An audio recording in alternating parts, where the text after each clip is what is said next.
Olá, boa noite. São 7h30, hoje é quinta-feira. Vamos começar a nossa live aqui, um tema super bacana, super interessante.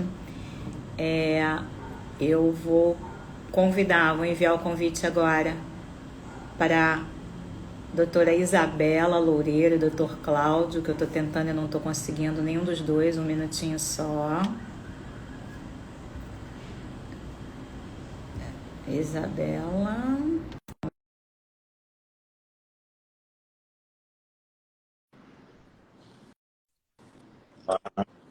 Boa Oi, noite. Cláudio, como vai? Boa noite. A Isabela já deve estar entrando aí com a gente também. Isabela, você está por Estou aí? por aqui, estou posicionando aqui a câmera. Um minuto. É, igual a Andréia, sempre entra com a câmera virada ao contrário. Aqui. E é um prazer ter vocês dois aqui. Para mim, são duas pessoas extremamente combativas e que trabalham maravilhosamente bem, são parceiros, amigos. Dr. Cláudio é advogado criminal e é um parceiro da gente.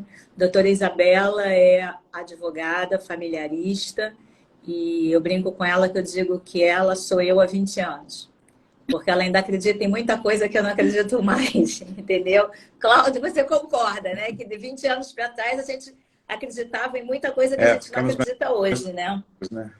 E, exatamente, ficamos mais céticos ou mais realistas, né? Essa é a questão. Então, eu chamei vocês aqui porque a gente estava conversando outro dia sobre um assunto muito sério que vem aparecendo. A gente já vinha acenando há algum tempo com as falsas acusações ocorridas de falsos registros de Lei Maria da Penha. E que isso estava já causando um mal muito grande, não só às vítimas reais, como também às crianças, nos casos onde isso era utilizado como alienação parental. E aí, agora, nós estamos vendo uma situação que está se desvirtuando mais ainda. E eu vou trazer para vocês dois exemplos e eu queria depois abrir para a gente discutir. Né? Os dois aconteceram comigo, então eu posso falar sem o menor problema.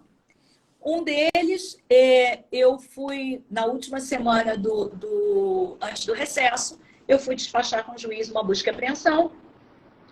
Esse juiz extremamente grosseiro, extremamente agressivo. Num determinado momento, eu aguardando o mandado de busca e apreensão sair, ele sai porta fora do gabinete, na verdade ele saiu do cartório, nem do gabinete, dizendo que eu estava, doutora, a senhora está muito ansiosa, vai tomar um cafezinho. Quando eu narrei essa história, algumas pessoas me mandaram mensagens assim: nossa, isso é violência de gênero. Ele não falaria isso se fosse um homem. Aí eu respondia: falaria sim, porque o problema dele não é gênero, é falta de educação. São coisas muito diferentes. E eu não me coloquei nessa posição de uma mulher inferior e que não poderia, frágil, inferior, e que não poderia ouvir exatamente aquilo que um homem estaria falando, ou uma entonação mais agressiva, porque eu não me coloco nesse lugar. E o segundo exemplo que eu quero dar para vocês, e aí depois eu quero mesmo que vocês conversem, Cláudio, com a experiência do crime, e a Isabela, minha pequena gafanhoto, com a experiência de família que ela já tem, entendeu? A segunda coisa que aconteceu num processo foi... O processo correu durante 3 anos, onde uma mulher agredia fisicamente o marido. As provas, inclusive, nos autos, e ela foi presa dentro de uma delegacia. Dentro da delegacia, ela agrediu o marido e foi presa dentro da delegacia. Ficou provado nos autos a instabilidade emocional dela, e nesse período, o pai entrou com uma ação para poder ter uma convivência melhor com a filha, que ele não conseguia conviver. Houve até um parecer do Ministério Público no sentido de uma reversão de guarda. Isso não funcionou, o juiz não deferiu. E, no final das contas, deu a sentença de uma guarda compartilhada como deveria ser. E lamentou uma convivência equilibrada entre ambos. Segundas e quartas com um, terças e quintas com outro. Para minha surpresa, vem a apelação. Na apelação, a tese muda completamente e passa a ser violência de gênero institucional, que o deferimento da guarda compartilhada naquele caso geraria uma violência de gênero contra essa mulher, porque este homem seria um agressor em potencial. Então, eu queria de vocês, e aí eu vou até pedir licença para a minha querida Isabela, para deixar o Cláudio falar na parte criminal um pouquinho primeiro, e depois a gente bate um papo. Cláudio, o que você tem visto na área criminal? Quer dizer, o que isso tem aparecido? Como é que isso tem aparecido para você no crime? Como é que isso tem aparecido e o que você vê disso? Em primeiro lugar, obrigadíssimo pelo convite, doutora Alexandra. Uma alegria para mim também, doutora Isabela, estar aqui nessa noite com vocês. Eu queria começar dizendo o seguinte: eu acho que o instrumental de proteção à mulher instrumental jurídico, é muito importante, é muito relevante, porque historicamente temos uma história de opressão masculina inegável. Inegável. Acho que, como tudo, existem as distorções, e elas têm aparecido aqui e ali. E acho que, longe de desqualificar ou deslegitimar a proteção efetiva às mulheres que a Lei Maria da Penha trouxe, eu acho que hoje a gente vai muito mais conversar sobre os casos onde ela é mal utilizada. E a gravidade de uma utilização leviana da Lei Maria da Penha é muito relevante, porque ela, quando mal utilizada, ela, sim, deslegitima as mulheres que realmente precisam da proteção eficaz da lei, precisam das medidas protetivas, né? Então, assim, na minha experiência de advogado, muitas vezes eu estou, de advogado criminalista, muitas vezes eu estou pela vítima, muitas vezes eu estou pelo autor do fato, e tem nuances aqui e ali.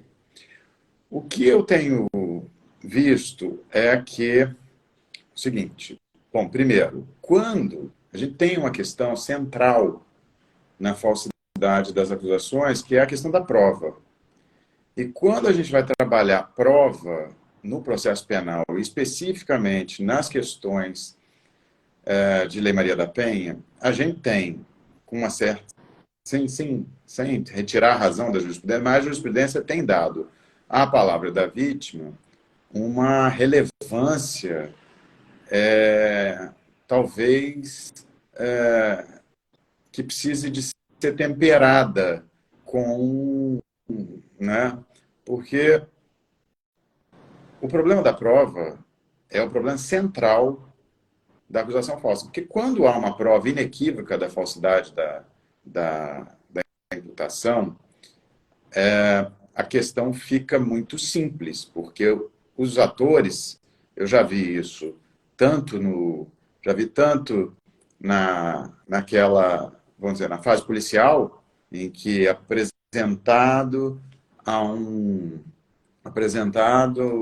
delegado, ou uma delegada, uma prova cabal de tratar de uma acusação falsa, imediatamente o delegado inverte o registro para tratá-lo como denunciação caluniosa, né?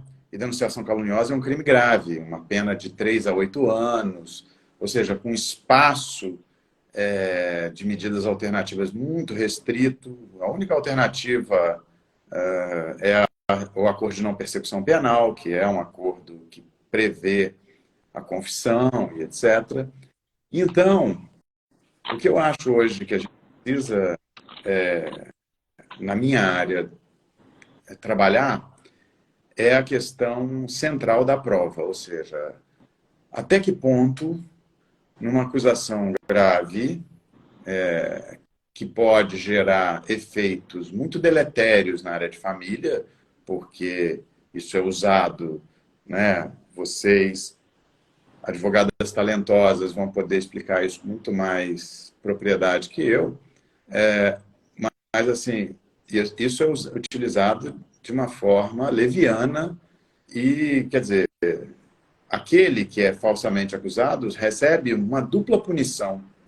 Recebe uma punição criminal e, muitas vezes, talvez mais grave do que uma punição criminal, recebe uma punição social, recebe uma punição existencial, porque ele pode ser privado da própria convivência de um filho, né?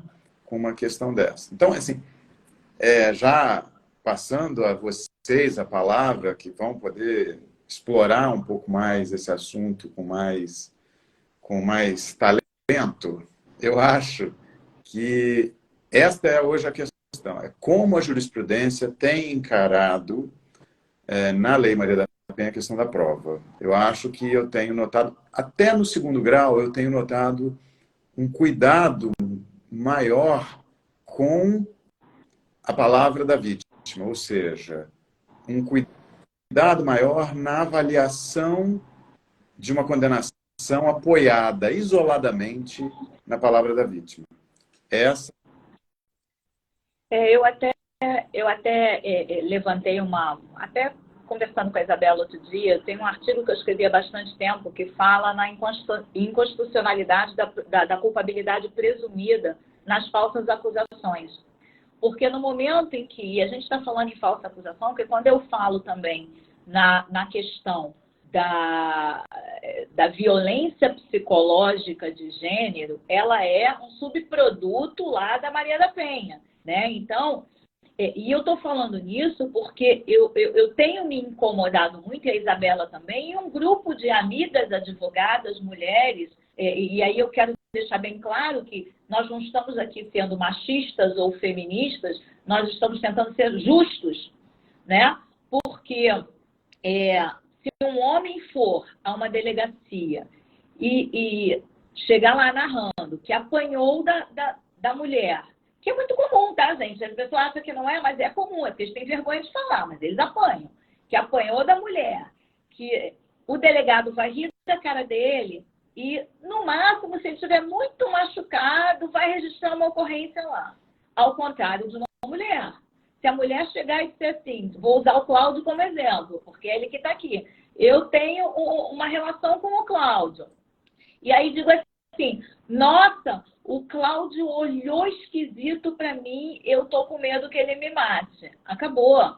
Ele vai ser afastado de casa, porque, como eu já disse algumas vezes, o juízo de família não mais defere afastamentos do lar como deferia antigamente.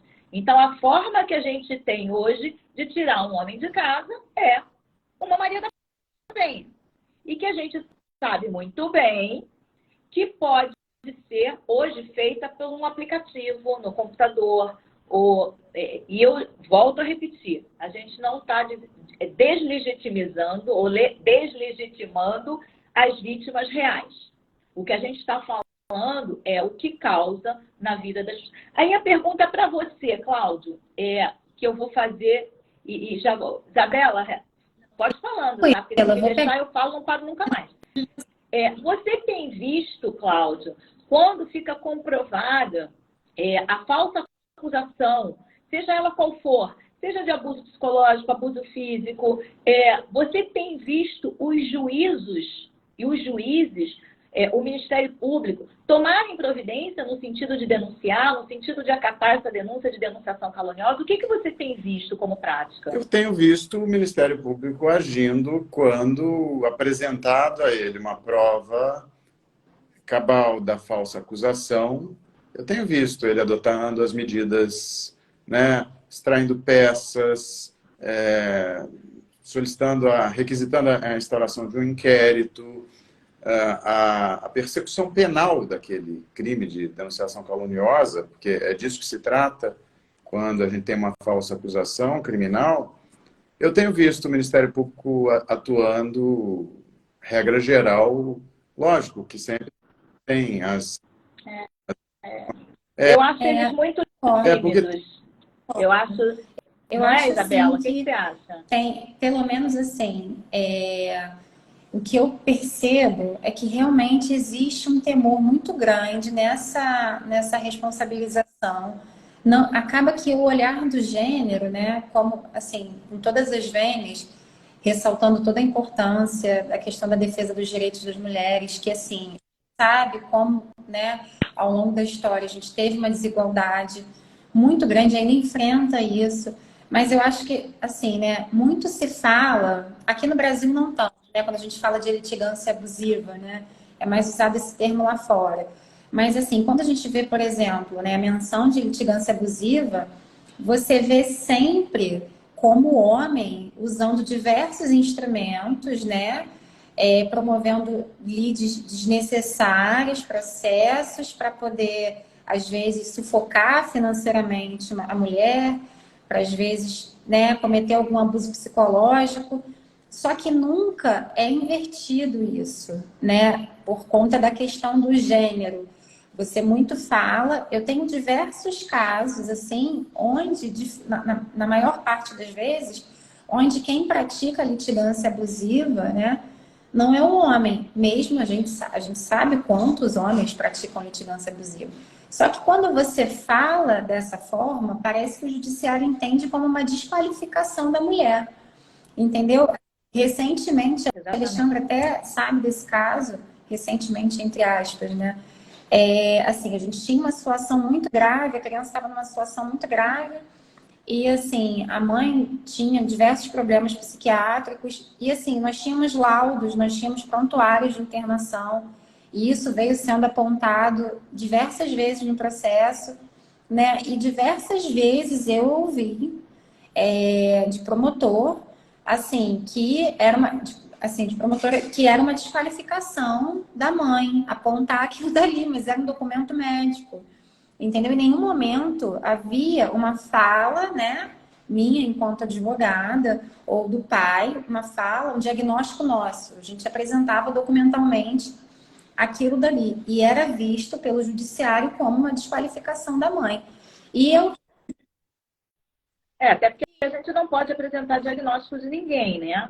Nem eu mesma, como psicóloga também, além de advogada, eu posso Só que apresentar um assim, diagnóstico. parece que esse olhar é uma coisa que está tão incutida no judiciário que eu pergunto até a vocês como é que vocês lidam com isso.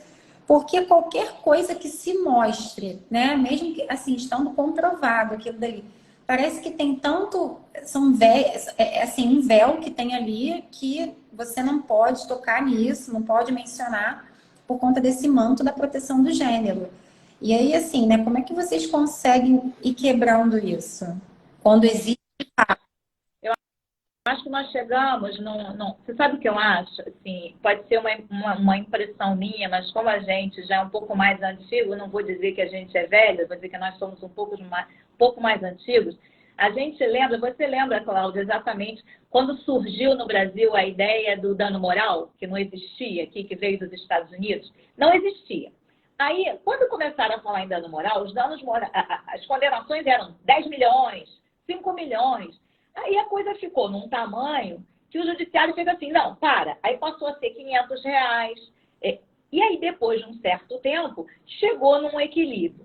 Eu acho que nós estamos na ponta, no pico desse momento da discussão de gênero, no pico ascendente do momento da discussão de gênero, onde todo mundo tem até medo de falar sobre o assunto. Quando eu respondi para a pessoa que me disse que o juiz me atacou como gênero, eu disse para ela, não me atacou como gênero. Eu não me vi no local de uma vítima mulher. Não, eu não me vi no local de uma vítima mulher. Eu vi exatamente.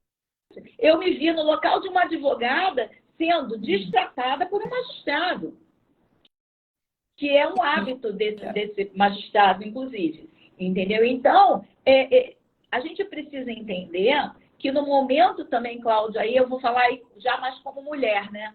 No momento que você chega para mim e diz, nossa, ele falou grosso com você, então é uma discriminação de gênero. Eu vou dizer, eu não me ponho nesse lugar. Eu não me coloco nesse lugar. Então, e eu vejo, ao contrário do que esses coletivos de mulheres falam o tempo inteiro, ao contrário disso, eu vejo um judiciário maternalista Demais, e não paternalista. Exatamente o contrário. Porque todo mundo diz, o judiciário é paternalista, só faz tudo para o homem, a mulher só... Eu vejo exatamente o contrário. Uma mãe, se for acusada de alguma coisa, não é afastada de um filho. Um pai, se aventar a possibilidade da prática de qualquer coisa, é afastado por um tempo que ninguém nem sabe quanto. Sem provas. E aí volta ao que o Cláudio estava falando.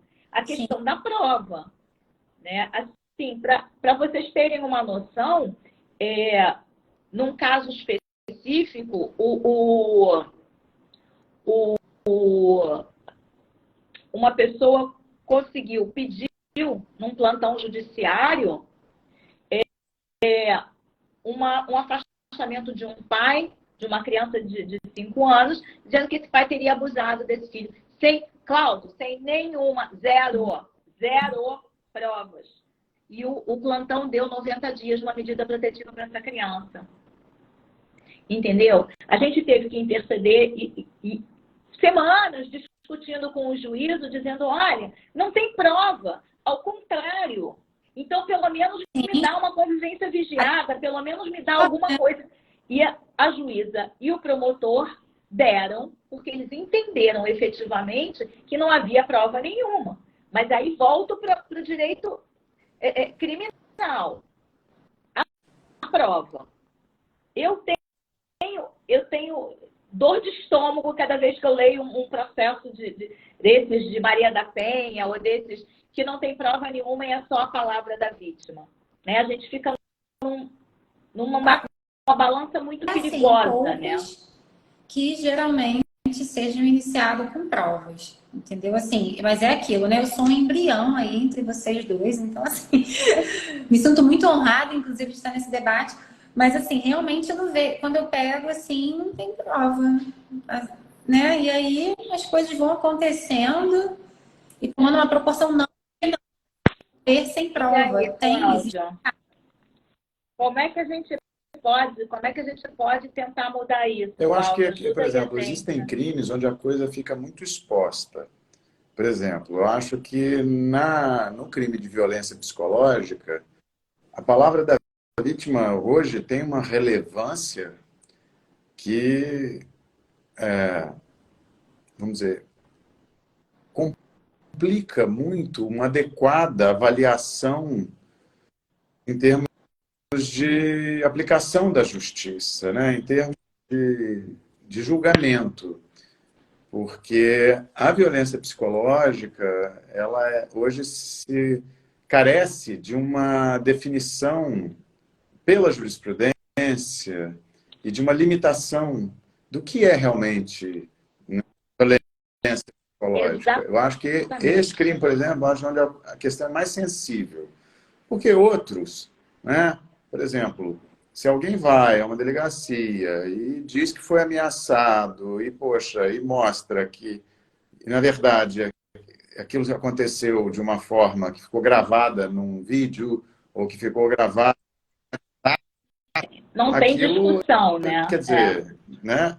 A menos que alguém seja acompanhado por um advogado completamente leviano, que faça editar uma conversa e descontextualize uma conversa, a prova... Que a gente sabe que também existe, vamos esclarecer aqui, que a gente sabe que também existe, entendeu? Então a gente tem que tomar muito cuidado com porque com quem a gente que advogado trabalha... médico a gente tem que escolher bons, sabe? Porque não dá para... né? Advogado médico são profissões que têm uma influência importante e efeitos muito drásticos sobre a vida da pessoa.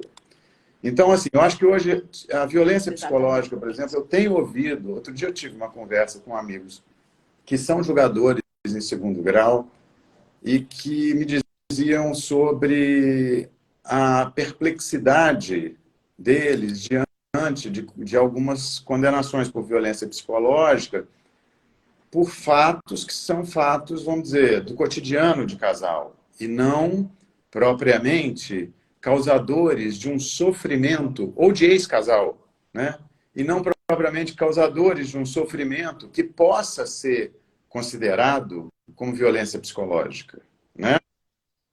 E aí eu volto na questão de que meu querido tio Elcio Costa, que foi um magistrado em Minas, já falecido, e com quem aprendi muita coisa, ele sempre falava, repetia que tive a alegria de ser assessor dele lá em 1990 e qualquer coisa, e ele dizia que o advogado é o primeiro juiz da causa. Exatamente. Digo que a o advogado é o primeiro né? juiz da causa, porque nós temos que... Né, a gente não pode ficar pensando somente em honorários, nós temos que pensar na realização da justiça, porque só um leviano, né, deturpa uma prova, converte, edita uma conversa ou usa de expedientes os mais baixos possíveis, né, que vão, vamos dizer, desde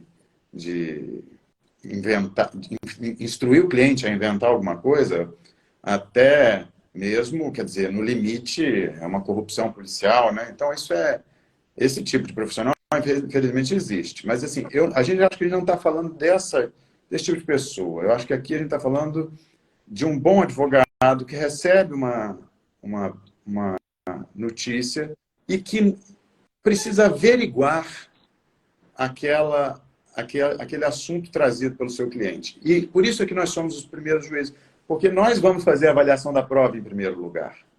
E aí, se a gente não tiver uma prova robusta para fazer uma acusação, né, existem defensores até da responsabilização do advogado na denunciação caluniosa, né? Porque, por exemplo, um advogado que recebe uma conversa de WhatsApp e esse advogado ele não se dá o trabalho de pedir ao cliente a conversa inteira para contextualizar aquilo, isso é um desqualificado, um leviano, né? Então, é muito importante que nós façamos esse tipo de peneira. Triagem, exatamente. Né? É uma triagem, né? Mas antes, eu acho que a gente tem que tomar muito cuidado. Mas, de qualquer forma, antes de a gente continuar, eu queria dar um abraço aqui em algumas pessoas que estão aqui com a gente. A doutora Bárbara Eliodora, queridona, o doutor Marcelo Santoro, meu querido amigo, que criou um termo que outro dia eu agora vou usar para todo sempre, que ele diz que existem as carpideiras de família, que eu adoro, adorei o termo e vou usar para o resto da minha vida. O doutor Rochester, que está aqui com a gente também, que é delegado, professor, faz parte da Comissão de Alienação Parental de Niterói, que é presidida pela doutora Bárbara. Eu acho... E volto aqui para a gente falar um pouquinho, né? Como porque o que eu penso é o seguinte, Cláudia. Vamos supor, vou botar você de novo, né? Na minha, como exemplo. Eu e você temos uma relação, eu viro para você e digo, Cláudia, pô, você é um chato, não enche meu saco. Aí você responde para mim, isso lá no WhatsApp, né? Aí você diz, pô, Alexandra, chato é você, não perturba a minha vida, vai encher o saco do outro. Pronto. Eu pego esta frase e vou levar dizendo que isso é uma violência psicológica. Muito bem. A violência psicológica, como você bem falou, ela não está delimitada na lei. Até porque ela é subjetiva, não é objetiva. Né? Você pode me chamar de baixinha, eu tenho 1,5 m e eu não ligar. Ou eu me sentir extremamente ofendida por você me chamar de baixinha. Então, a subjetividade disso já traz para a gente um perigo. Que é como eu sinto. Eu posso chegar para a Isabela, brincar com ela, dizer, você tem nariz de batata. E ela me sinto ofendida, eu tenho nariz de batata. Viu? Eu falei, se sentiu ofendida, agora me processa. Tá gravado, não tem nem jeito. Entendeu? Então, o que a gente pode... Onde a gente vai fazer, que balança a gente vai utilizar, porque se você falar comigo, vamos supor, Cláudio, que eu esteja numa audiência, e esse juiz lá daquele lugar que eu não vou dizer o nome, que eu quase falei agora, quase, disse, começa a gritar comigo.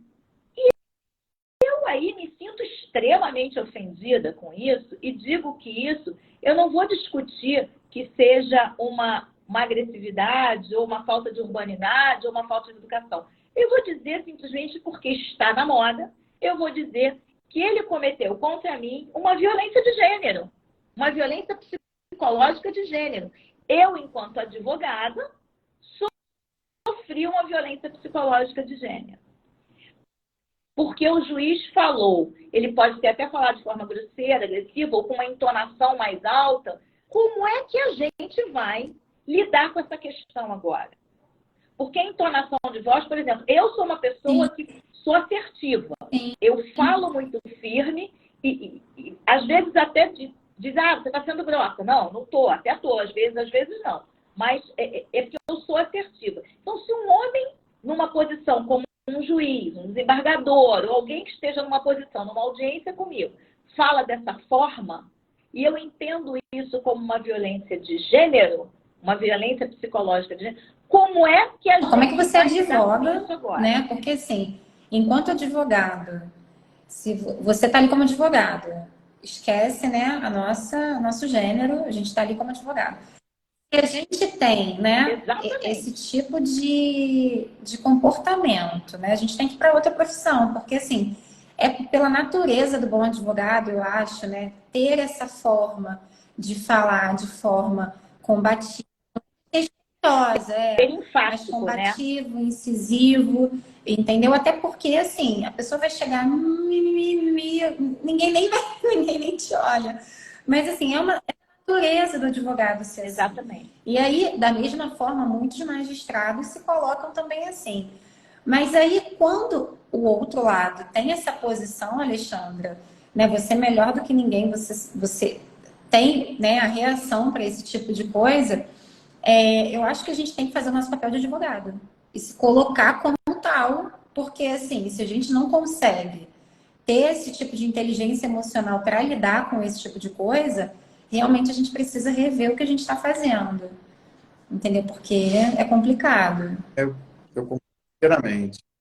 Cláudio, como é que você... Não, como é que, assim, você recebe um caso desse na sua mão, como é que você pode defender uma subjetividade? Porque o sentimento é subjetivo. O que pode te incomodar a mim... Eu conto uma história desde... A minha filha, se estiver aqui, vai me odiar como sempre. Ela faz isso sempre, porque eu sempre faço a mesma coisa com ela. Ela sempre foi muito pequena, eu sempre fui muito baixinha, o pai dela é baixo, e ela sempre foi muito pequenininha. Então, ela na escola, toda vez que eles iam para o recreio, uns meninos botavam lá dentro da lata de lixo. Aí vinham os outros atrás e tiravam. E ela nunca, nem se importou lá, mãe, tô nem aí, né? Ela sempre foi muito bem resolvida com isso. Hoje isso seria considerado bullying, ia para o judiciário, estava todo mundo respondendo a processo. Quer dizer, cadê esse limite? É isso que eu queria saber. O que a gente pode fazer, Cláudio? Se você recebe uma situação como essa, onde eu, Alexandra, vou lá dizer, ai, o juiz gritou comigo. O que eu faço? Eu acho que eu me... Como é que a gente pode lidar com isso de uma forma mais prática? Eu acho o seguinte, em primeiro lugar, eu acho o seguinte, pegar um gancho no que Isabela falou muito bem, quer dizer, se a gente não... Se advogado se indignar com injustiça, melhor nem ser advogado. Saiba que quem não se indignar com uma injustiça, vamos dizer, falta a qualidade básica da profissão. Sobre a forma prática disso, eu acho o seguinte, eu acho que violência psicológica não deveria ser provada só com a palavra da vítima. Eu acho que os tribunais têm que trabalhar isso. E assim, eu quero dizer que eu tenho ouvido de julgadores essa perplexidade de segundo grau, assim, mas eu tenho ouvido. E aí, o que eu acho? Mas eles eu vou dar um exemplo. Mas olha só, eles estão lá para mudar esse entendimento também. Só que o que me parece é que eles têm medo de mudar. E aí eu falo aqui, porque eu sou daquelas que não tenho medo, tô nem aí para ninguém, entendeu? Eu acho que eles têm medo de opinar pela mudança e serem vistos como, é machista, é paternalista, entendeu? E aí eles apoiam uma injustiça. O que eu acho é que a gente precisa de ter parâmetros jurisprudenciais, assim, rapidamente, para esse tipo de avaliação. Eu te digo assim, eu conheço um caso que é defendido por uma brilhante advogada criminalista, que, por exemplo, um caso de perturbação onde havia filmagens, sabe? O caso, bom, tem filmagens, tem o sujeito gritando, tem o sujeito, assim, até injuriando. É lógico que só um louco quereria fazer incidir a injúria e a boa psicologicamente a vítima, né? Mas, nesse caso, por exemplo, é um caso de defesa muito difícil, porque realmente a prova é uma prova forte, robusta, no sentido de um incômodo. Outra coisa importante, de um incômodo repetido. Não se trata de um episódio. Porque se fosse um episódio, aí sim, foi um episódio, ele xingou, usou um palavrão e tal. Bom, para honra. Ele explodiu, teve uma crise de raiva, teve um dia de fúria, não violência, xingou, virou as costas e foi embora. Um episódio? É uma coisa, né? Eu acho que esse outro parâmetro. Não existe. Isso tem que ser uma coisa contínua, exatamente. Então, assim, a gente precisa... Eu acho assim, a minha impressão é que no primeiro grau, e aí eu vou falar, né, tanto do Ministério Público quanto dos magistrados. Eu acho que tanto a magistratura quanto o Ministério Público precisa ter uma bitola mais estreita na avaliação do crime de violência psicológica, porque o risco é uma banalização. E toda banalização em direito, ela é extremamente deletéria. E quando convertida em algo que pode fazer incidir um direito penal sobre alguém, e tudo bem, o sujeito pode ser primário, mas às vezes o sujeito não é. E a solução, né? E a solução pode ser uma solução de encarceramento e tal. Então, assim, o direito penal assim, para usar o lugar comum de todos que passaram pela Faculdade de Direito, sim, vamos dizer, a última ratio, é a última fronteira do direito. Ele tem que ser usado de uma forma, né, descontínua, não é toda e qualquer questão que reclama a intervenção do direito penal. Neste assunto de violência doméstica, eu concordo integralmente com a Alexandra quando diz que o pêndulo, esse pêndulo, era... Porque é o seguinte, acho que a gente olhando historicamente, a gente tem uma visão boa. Eu repito isso há muito tempo. E alguém está assistindo aqui provavelmente já ouviu minha avaliação sobre isso. Eu acho que as mulheres foram oprimidas muitos séculos. Então o pêndulo estava lá do outro lado, né? E hoje, com toda razão, o pêndulo passou do meio. Mas a gente que nós que estamos aqui para realizar a justiça, sejamos nós advogados, magistrados, membros do Ministério Público, defensores, todos nós, e muito importante, e os outros atores, porque essa questão é uma questão que reclama a intervenção de psicólogos, assistentes sociais, que há sempre uma avaliação. Então, todos esses atores de violência doméstica, todos esses atores precisam trabalhar para que o pêndulo retorne ao centro. Ou seja, que não haja uma proteção deficiente da mulher, mas também que não haja, entendeu, justiçamento em relação aos homens. Eu acho também. Eu concordo. Isabela, a gente estava conversando muito sobre isso outro dia, né? E a gente tem uma posição, eu acho importante, isso vindo de mulheres, Cláudio, e repito, tá? Eu não admito violência contra quem quer que seja homem ou seja mulher. Eu repito todos os dias, violência não tem gênero, agressão não tem gênero, doenças psicológicas não têm gênero. Existem pessoas boas e ruins, podem ser mães, podem ser pais, podem ser mulheres, podem ser homens. Então, eu acho que a gente precisa, esse pêndulo que você está falando é a brincadeira do dano moral, né? Que foi de 5 milhões para 5 reais e hoje chegou num meio termo que a gente não sabe se está bom ou se está ruim.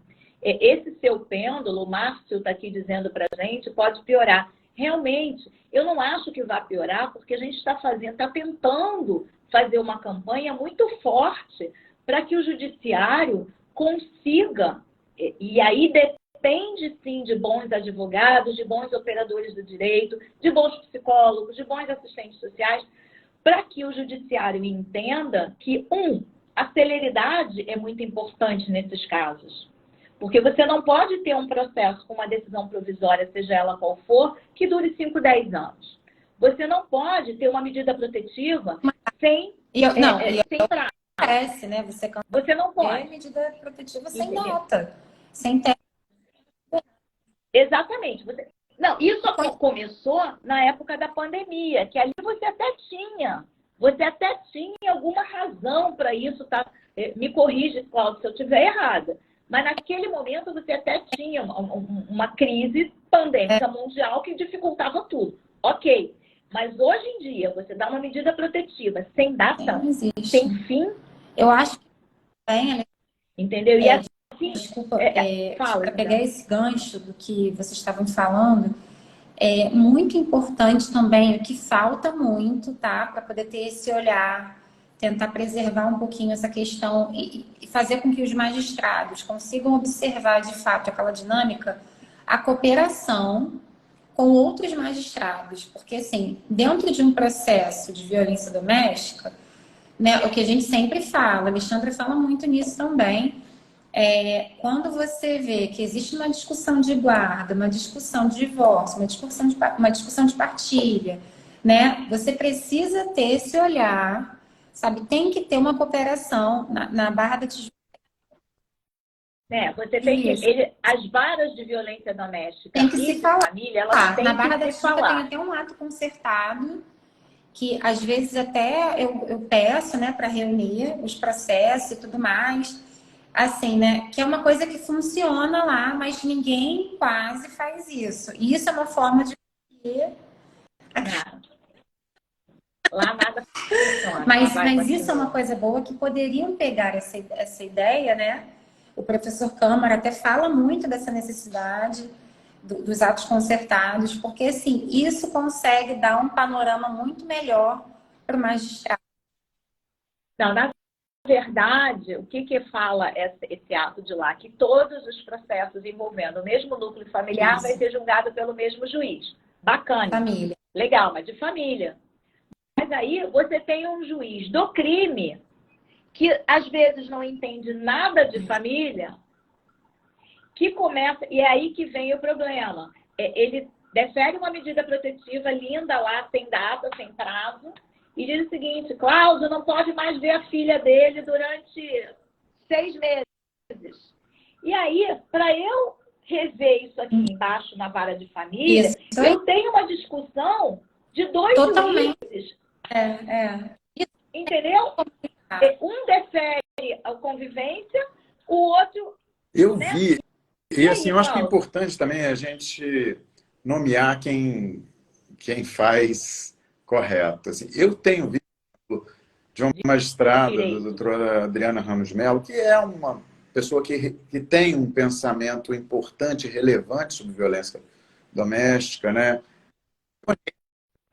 Foi a primeira juíza, né? O primeiro juizado de violência eu doméstica. me lembro de algumas decisões dela registrando muito que a questão, por exemplo, de visitação de filhos era uma questão que ela remetia ao juiz de família. Então, eu vou te contar uma coisa. Lá, as primeiras decisões, uma das primeiras decisões da Adriana, eu participei do processo. E ainda não se falava né? Não se falava. Eu tenho processo, inclusive foi um processo que foi o primeiro caso que foi julgado no STJ, dizendo que mesmo pessoas que não se dão bem podem ter guarda compartilhada. Então, lá atrás, muito tempo, quando o juizado ainda era na Praça Tiradentes, ali, né, ela deu uma decisão dizendo o seguinte: defira a medida protetiva proibindo o contato de fulano com fulana de tal e seus parentes. Naquela época, aí o argumento filho é parente, acabou. Foi uma das primeiras decisões mesmo. E aí a gente começou a perturbar ela. Eu perturbei ela muito, dizendo, não dá para fazer dessa forma, pelo amor de Deus. No momento que você dá uma decisão dessa, um pai fica sem ver o filho um tempão. E ficou realmente, quando ele veio para mim, eu comecei a perturbar. E aí, ela e todas as outras magistradas entenderam que isso poderia ser usado de forma errônea. Então, começaram a dar essas decisões exatamente assim. Defira a medida protetiva, blá, blá, blá, blá. No entanto, resguardado o direito à convivência, que deve ser feito por pessoa, por outra pessoa e tudo mais. Então, agora a gente já tem, na maioria das vezes, né? Você sabe muito bem, né? Na maioria das vezes, a gente já tem essas decisões um pouco mais, digamos assim, mais fáceis da gente ainda manter assim, a convivência. uma medida protetiva contra a genitora é um fator que na vara de família, né, é uma arma ali bem complicada, né? Prejudica bastante quando ela é feita. Não, inclusive agora tem um projeto de lei que diz que quem for acusado de violência doméstica não poderá ter a guarda compartilhada. Olha a situação, não diz condenado, olha só.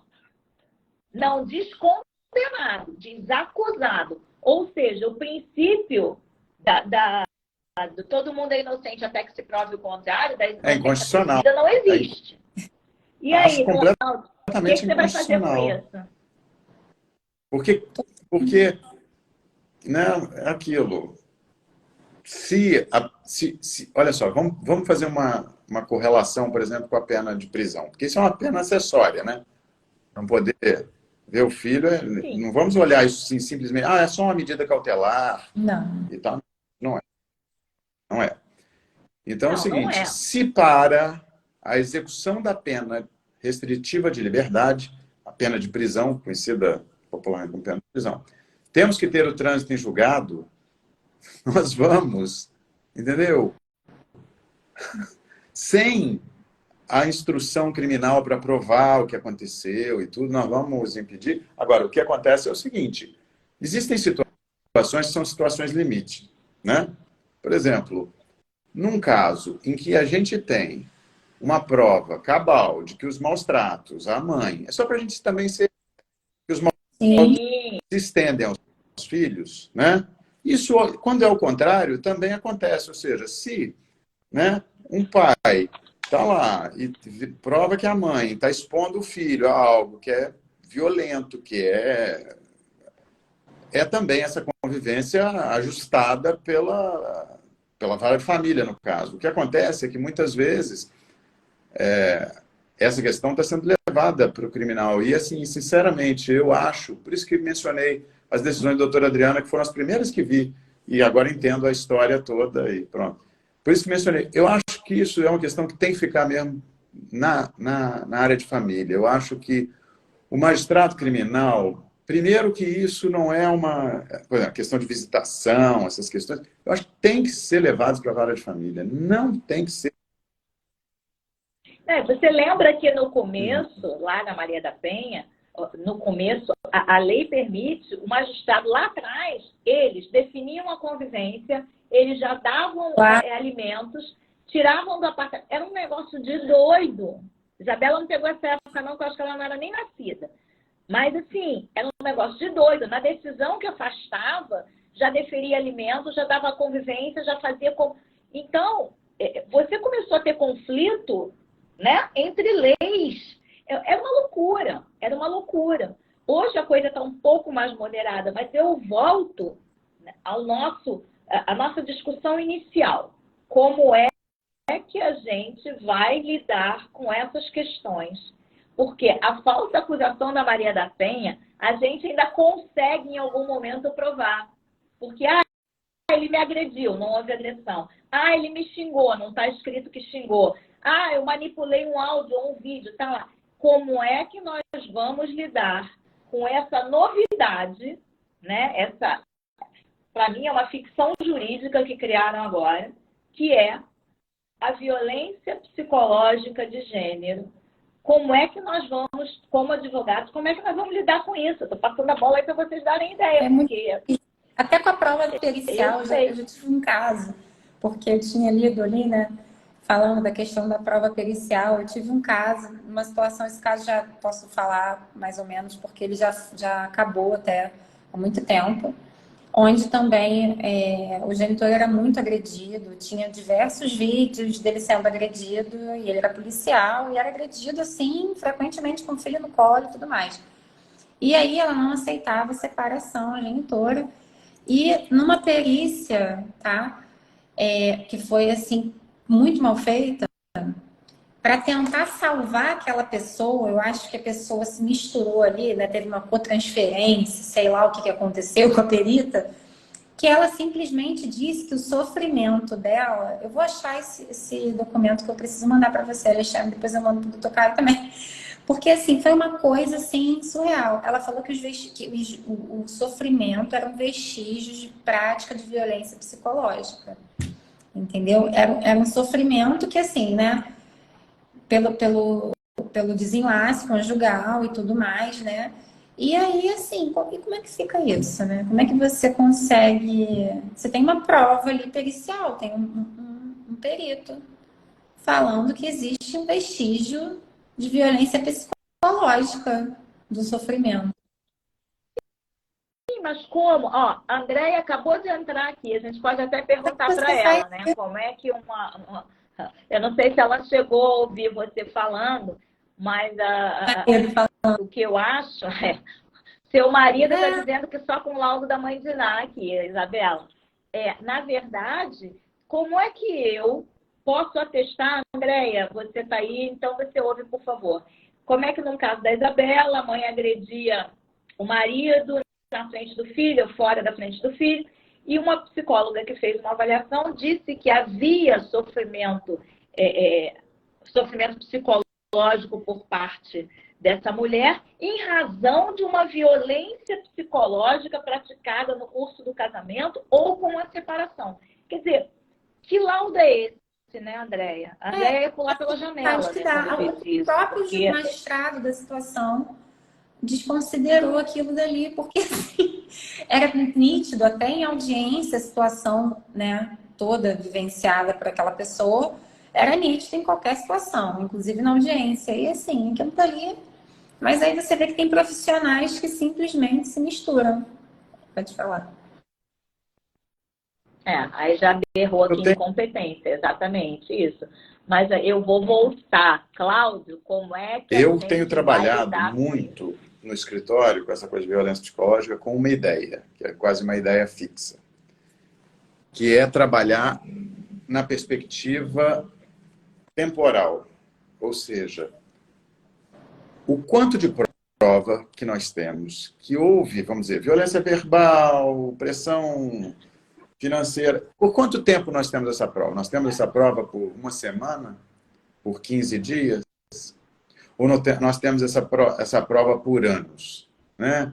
Temos uma prova por anos. Né? Assim, é até complicado, porque o crime é tão recente, e a gente precisa deixar aqui claro, que temos aqui assistindo... Né? Estou vendo que tem uma audiência aqui pequena, mas qualificada, com bons... Né? Tem gente qualificadíssima do Ministério Público, da advocacia e tal. Então, acho assim, que a gente precisa trabalhar isso numa perspectiva temporal. A prova ela tem que ser uma prova efetiva de violência psicológica e não fugir do episódico. Ou seja, se o assunto é um assunto episódico, vamos procurar um outro tipo penal para fazer incidir isso. Houve um xingamento, houve uma injúria, houve uma difamação, houve uma calúnia, ou houve uma ameaça, houve uma, sei lá, vamos pensar outra coisa, vias de fato, né? Houve uma lesão corporal e tal. Porque o problema da violência psicológica é que ela tem em si a crise deste crime é a prova, né? Vamos trabalhar isso, assim, eu queria aqui ter comigo um processualista como um Geraldo Prado, sabe? Para também pegar, assim, sei lá, Janaína Matida, para pegar uma mulher, que também é, vamos dizer, mesmo naipe, ou ainda, entendeu? Uma outra professora de direito penal também, porque eu queria muito discutir a questão da categoria, né, dos elementos do tipo, ou seja, para não ficar uma conversa muito de juridiquês, mas assim, como definir violência psicológica de uma maneira segura? É Isso. Essa é a É questão. isso. Eu acho que a jurisprudência não fez isso. Se nós estivermos numa audiência, eu por um lado, você pelo outro, e você falar de forma dura comigo, como acontece em toda audiência, se tiver a Isabela do outro lado, eu vou bater na mesa, eu vou, e não, nem por isso vou deixar de sair para tomar um café depois de virar amigo. Então, se você fala de uma forma dura comigo numa audiência, eu posso acusar você de violência de gênero, Imagina, violência se bater numa psicológica de mesa, gênero, né? Um não. exemplo que você deu e que Isabela deu, né? Que é uma coisa que é coisa da gente mesmo. Porque a gente na tribuna, a gente vai lá e bate na tribuna. Então, quando a gente está indignado, é isso. Então, assim... Até porque a gente precisa chamar a atenção dos desembargadores que muitas vezes ficam no WhatsApp, né? Então, a gente tem que ser enfático, tem que falar Dá uma alto. acordada, Não, né? é verdade, gente. Tem Dá uma que dar uma... acorda, galera, né? acorda aí, Isso. ouve minha história, entendeu? O bom advogado é um bom ator. Nós precisamos de impostar a voz. Como... Nós precisamos saber explicar. Mas e aí? Você fala comigo grosso numa audiência. Olha, eu posso acho te acusar de que a violência gente de tem que gênero? trabalhar isso de uma forma... Esse tipo é um tipo, como eu estava dizendo, como isso não está definido, isso tem que ser olhado pelos juízes de uma maneira crítica. Isso não pode ser olhado com leniência pelos juízes. Eu acho que a gente tem... Tá vendo, Isabela? Ele é bem advogado criminal. Você pergunta uma Não, coisa, bem, pode eu acho que o ser, juiz tem pode que não olhar ser. Não, mas de uma forma é isso mesmo. Mas é isso mesmo. lógica, Entendeu? Isso é me preocupa restritiva, muito. né? Eu acho que ou você tem uma prova ou você não tem uma prova. Eu acho que a prova... Então é o seguinte, vamos voltar. A sua pergunta eu vou responder de uma maneira que eu tenho insistido aqui nessa nossa conversa super agradável, ou seja, ou bem temos uma prova de violência psicológica que se protrai no tempo, ou seja, que dura meses, né? Está anos, mas tá bom, meses. Ou bem temos isso. Então, primeiro, uma questão temporal. Segundo, uma questão de relevância das atitudes que são consideradas como violentas. Então, a gente tem que passar também por isso. Porque é o seguinte, na banalização, que é o nosso temor aqui, de nós três, você tem exatamente a consideração de qualquer ato, como bater numa mesa, como falar com mais ênfase, que é que nem eu estou fazendo aqui agora, né? Você pode considerar isso uma violência psicológica? Não, não pode. Não pode. Não pode. É isso que eu quero saber, entendeu? Você ainda... Olha só, perto de mim e da Isabela, você é um doce. Porque nós duas falamos grosso, falamos alto. Não adianta fingir que é mentira, não, porque é verdade. E você é um lorde, entendeu? Então, mas é isso que eu estou falando. A gente tem que tomar muito cuidado. E eu sou muito clara nessas coisas. Eu tenho que tomar... Eu acho que as pessoas, como um todo, têm que tomar muito cuidado com isso. Porque no momento que você vira para mim e diz assim, doutora, olha só, eu não concordo com o que a senhora está dizendo. Isso é violência de gênero, gente? É um direito seu não concordar comigo. Desde que você não diga, a senhora é uma burra e está falando uma besteira, entendeu? Você até pode, não, doutora, eu acho que a senhora está sendo pouco inteligente. Você pode até dizer a mesma coisa de uma forma educada, mas desde que você não... Eu não vejo isso como uma violência de gênero. E eu estou com muito medo, Cláudio, porque eu tenho visto, Isabela também, a gente sabe disso, eu tenho visto pessoas se aproveitarem desta pauta, que é uma pauta importante, é uma pauta atual, elas se aproveitarem disso para manipular o judiciário. Eu tenho visto eu acho isso que acontecer. E vou dizer mais, eles estão sendo... E aí, como você falou, você não pode falar, mas eu falo, o judiciário está se acovardando em bater o pé e dizer, olha, isso é uma besteira, isso não tem violência nenhuma. Por quê? Com medo de dizer, mas você é machista, você é homem, tá? Não, gente, a gente precisa ser justo. O juiz, o desembargador, não tem sexo, ou não deveria ter. Não deveria ter sexo, não deveria ter religião, não deveria ter time de futebol, não deveria ter um negócio do Fluminense pendurado nas costas, entendeu? A gente sabe muito bem disso. Não deveria ter uma cruz. E aí vocês podem brigar comigo à vontade, eu estou do outro lado da tela, não estou nem aí. Então, porque o nosso judiciário, ele não tem religião, ele não tem sexo, a gente busca justiça. E como é que a gente pode ser justo? E eu vou continuar batendo na mesma tecla.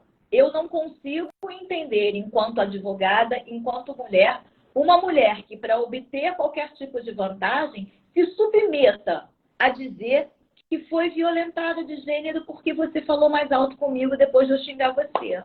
Eu não consigo admitir isso. Realmente eu não consigo. Porque eu falo mais alto do que muito homem que eu conheço. Então, assim, eu volto à pergunta sempre. Como a gente vai lidar com essa nova chuva de criação de violência de gênero para uma proteção que não é necessária? Para enganar o judiciário, para induzir em erro. Como é que a gente vai conseguir, como advogado... Eu acho que a gente precisa forçar a jurisprudência, porque o grande papel do advogado é a construção da jurisprudência, junto com os magistrados e os membros do Ministério Público. Isso é um trabalho coletivo. Então, eu acho, por exemplo, que discutir essa questão no, sei lá, no Encontro Nacional do Direito de Família, né? Com uma equipe, vamos dizer, uma mesa multidisciplinar, em que a gente tenha, né, alguém da área de família, alguém da área criminal, alguém da área da assistência social, um magistrado, um membro do Ministério Público, ou seja, para a gente construir discursos que sejam importantes para evitar a banalização do crime, para evitar a responsabilização injusta de pessoas, porque o drama, toda essa conversa, estamos aqui há uma hora porque não queremos, somos pessoas que não queremos que alguém seja responsabilizado sem que haja elemento probatório para que... E vocês sabem muito bem que esse tipo de acusação, vocês dois sabem muito bem, todo mundo que está nos ouvindo, que é um tipo de acusação que mancha a alma. Ou seja, não vai sair nunca mais. É como se você tivesse um carimbo na testa Mais que você para o resto da sua sempre vida. fica A gente tem exemplos. Bom, processo E mais, pena olha só, é aí eu vou algo cutucar o que Cláudio. se fala há 100 anos. Né? O processo é... Não, mas vamos lá. Eu vou cutucar você. As sentenças criminais, elas são assim, absolvo fulano de tal por ausência de prova. Me desculpa, eu não sou criminalista, mas na minha opinião, assim, te absolvo, porque se não teve prova suficiente, ele é inocente. E não absolvido Essa é uma coisa por ausência do de Código de prova. Processo Penal que a gente precisa aperfeiçoar, né? É que a gente teve momentos tão soturnos no processo penal brasileiro, né, recentemente, que eu acho que as pessoas ficaram até com receio de tentar mexer na legislação para aperfeiçoá-la. Nosso Código de Processo é de 1941. Então, assim, quer dizer, algo que tem 80 e vai completar 82 anos, né? Não dá para acompanhar tudo que a gente então, mudou é o seguinte, nesse acho período, que a gente né? precisa, assim, disso. E a gente precisa também entender que a absolvição por falta de provas é uma absolvição mais fácil para o juiz do que aquela que... Mas, Não estou defendendo, não. Não é defesa. não, o papel do juiz, não, olha só, o papel do juiz não é fácil, não é, ele está ali, do que dizer, não é o para ser fato fácil. não aconteceu. Porque porque essa existe no Código de Processo Penal, essa alternativa. Porque o fato não existiu. O fato não constitui crime. Existe para absolvição. Agora, se a gente trabalhar, né, vamos dizer, na perspectiva de um judiciário, que é um judiciário hoje um pouco, eu acho que o judiciário é um pouco amedrontado no Brasil por causa de um certo policiamento que sofre, e sofre um policiamento pela mídia, sabe? Eu digo assim, eu vi um caso que eu trabalhei, posso dizer, porque o caso já tem 20 anos, mais de 20 anos. Por exemplo, no caso do Palace 2, quando o acusado foi absolvido e um outro condenado, o que foi considerado responsável foi condenado e um foi absolvido. O juiz foi execrado por ter absolvido porque não tinha prova. Então, assim, o judiciário sofre há pelo menos 20 anos, um pouco mais, acho que uns 20, uma pressão da mídia muito grande. O julgamento pela mídia, né, que, poxa, trial by the media, é um problemaço. Vamos falar, poxa, eu estava conversando outro dia com um querido amigo advogado, um excelente advogado, dos melhores que conheço, na Borbulhões, é com quem eu trabalho muitas vezes em Brasília e tal. E Nabor me dizia que estudou essa questão a fundo e que, por exemplo, é proibido notícias sobre julgamento, acho que na Áustria, na França, e ele me falava mais uns 2 ou 3 países da Europa continental que estavam em discussão na União Europeia, porque, quer dizer, por causa do enorme problema que o excesso de notícias e, vamos dizer, a gente imaginar que alguém pode ser... O caminho que a notícia leva também, né? A imparcialidade a tendência não existe, da notícia. né? Na verdade, E aí depois é aquilo. Exatamente. Essa pessoa vai ficar com a vida manchada para o resto da vida, pouco importa que ele tenha sido absolvido. Então... E a gente tem bons exemplos disso, até como escola filme, base, né? casos. Oi, Isabel. Nós temos, até eu comecei a assistir o documentário da escola base. Eu acompanhei na época, né? É muito complicado. A gente tem aquele filme francês, A Acusação. A gente tem a Caça. A gente tem muita coisa que demonstra que... E a mídia me preocupa muito, Cláudio. Você sabe por quê? Você que atua na área criminal, eu vejo algumas coisas que me embrulham o estômago. Eu não quero saber se a pessoa é culpada ou inocente, não é esse o caso. Está marcado um julgamento, o noticiário vem faz antes do julgamento, faz documentários, faz filme, aí lança livro antes do julgamento, vai para todos os jornais, parte de livro vai para todos. Gente, isso é o que você falou, é o julgamento da mídia, que acaba com... Não importa, porque essa juíza depois, ou esse juiz, pode entender que aquela pessoa é inocente. Eu acho que E aí? A sociedade já acabou com a vida essas dela. questões, quer dizer, numa perspectiva mesmo de discussão da justiça no Brasil. Eu acho que tem havido, eu acho que todo esse movimento que houve no Brasil ajudou nesse sentido, né? Eu, por exemplo, eu evito ao máximo discussão pública de qualquer caso que eu advogue. Evito, porque acho que é um desserviço ao cliente em 95% das vezes. Claro. Em alguns casos, é até importante, porque se você não for aquela voz, você não tem voz. Mas, Você assim, não tem voz. Muitas vezes eu tendo a não falar com a mídia. Mas, assim, voltando na questão da violência psicológica, eu acho que a gente precisa de estudar isso e numa perspectiva multidisciplinar. A gente precisa construir os parâmetros uma definição, exatamente. Eu acho que a gente podia aqui, nós três aqui, aí tem, eu acho que tem o Rochester, aí Bárbara está aí também, a Andréia está aí também. A gente poderia montar a força-tarefa, eu quase não faço nada, né? Ninguém aqui faz nada, a gente não tem trabalho nenhum, ninguém trabalha.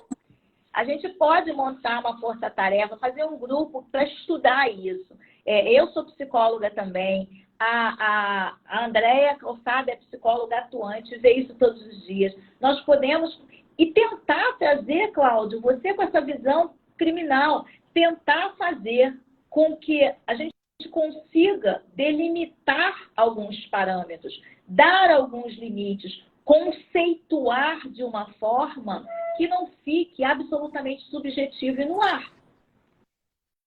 Entendeu? Porque é isso, você está numa audiência comigo, você vira para mim e diz assim, doutora, eu não concordo com o que a senhora está falando, não. Aí eu digo, eu acho que isso a gente tinha que tentar isso, assim, né, nas áreas envolvidas, né, vamos dizer, trabalhar com instituições que sejam instituições, eu vou dizer, do meu lado, assim, eu vejo, no lado vamos dizer, no lado criminal, no lado penal da questão, por exemplo, o Instituto Brasileiro de Ciências Criminais é um lugar onde eu acho que tem um espaço com gente preparada. Porque, né, a gente precisa discutir com gente preparada, porque acho que essas, né,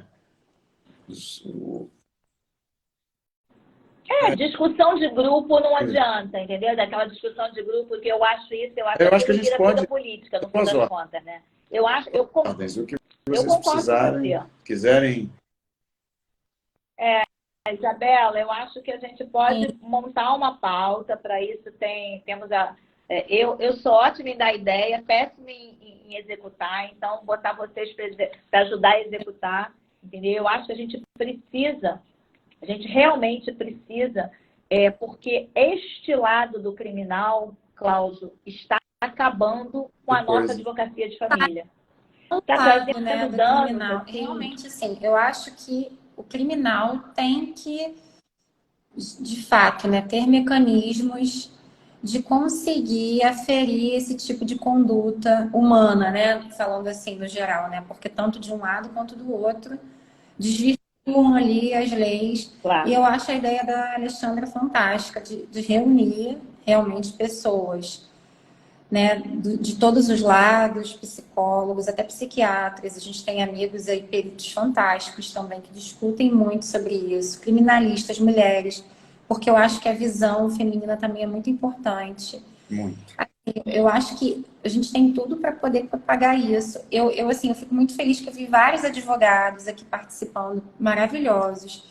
E, assim, é muito importante que todo mundo fomente isso, porque está tomando uma proporção enorme. E aí, de fato, né, como o doutor falou, deslegitima, né, a luta de gênero, que é importantíssima. É importante. Né? A gente está naquela onda lá, declinando, conseguir. É isso. Eu acho que a gente precisa. Eu sou muito, enfim, as pessoas às vezes ou gostam de mim ou me odeiam. Não tem um meio termo, porque eu sou muito. Eu acho que não existe lado, né? Eu acho que não existe todo homem é ruim, toda mulher é boa. Eu sempre disse isso: pessoas são boas e são ruins. E a gente tem que tratá-las desta forma. Então, a gente tem que voltar. Eu acho que o judiciário precisa... E aí, eu estava pensando aqui uma coisa até, Cláudio, antes da gente terminar, então já estamos aqui há quase 1h30, precisamos terminar, senão daqui a pouco, né, a gente é expulso pelo Instagram. O que eu acho é o seguinte, eu esqueci o que eu ia falar, Isabela, eu estou ficando velha. Não, você veio falando o tempo todo da nossa ideia de juntar, né, para a gente conseguir peneirar aí uma dinâmica em relação... mas eu esqueci o que eu ia falar. Fala alguma coisa aí que eu já vou lembrar. Essa é uma questão. Alguém está falando aqui que a gente precisava trazer o Ministério Público e os juízes para discussão. Me lembrei o que era. Velhice, os remédios melhoram. O que acontece? O que eu acho? Na área criminal, o que nós temos? Existem crimes muito graves. Então, os juízes, isso é impressão minha, tá, Cláudia? Eu posso estar absolutamente errada. Então, me corrija, pode discordar, que eu não vou dizer que é violência de gênero, não. Os juízes criminais, eles veem coisas muito graves. Então, quando eles veem uma discussão de marido e mulher, uma acusação aqui, uma acusação ali, eles não dão a necessária atenção, não é esse o termo exato, mas eles acham que isso é uma coisa menor. Só que, no nosso olhar, do lado de cá, como advogadas de família, a gente tem que pensar que isso pode gerar um problema familiar eterno, né? Inclusive prisão de pessoas, e a gente sabe bem disso, e gerar famílias disfuncionais de uma forma que aquela criança vai se tornar um adulto disfuncional e vai gerar famílias disfuncionais, família é um microcosmo da sociedade, torna sociedades disfuncionais. Eu não estou querendo ser muito filosófica, não, porque até nem sou assim, eu sou muito prática. Mas você entendeu o que eu estou falando, Cláudio? Eu acho que às vezes o juiz, ele não dá o necessário valor. Entendeu? Não sei se é isso.